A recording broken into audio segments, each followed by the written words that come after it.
వాళ్ళకి మనలాగా ceiling fan లేదు, టేబుల్ ఫ్యాన్ లేదు, టీవీ లేదు, ఇంకా బ్రష్ లేదు, పేస్ట్ లేదు,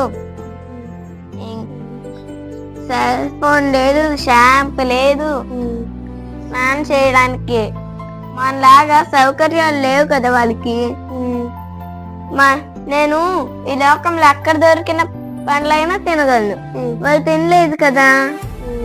ఇప్పుడు ఎవరు చెప్పు గొప్ప రాజులు? కృతజ్ఞత అర్పణలు చెల్లించుచు ఆయన గుమ్మములో ప్రవేశించుడి, కీర్తనలు పాడుచు ఆయన ఆవరణంలో ప్రవేశించుడి. 100 కీర్తన 4వ వచనం.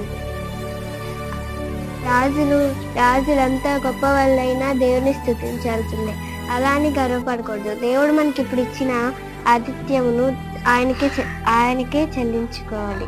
Praise the Lord. God bless you.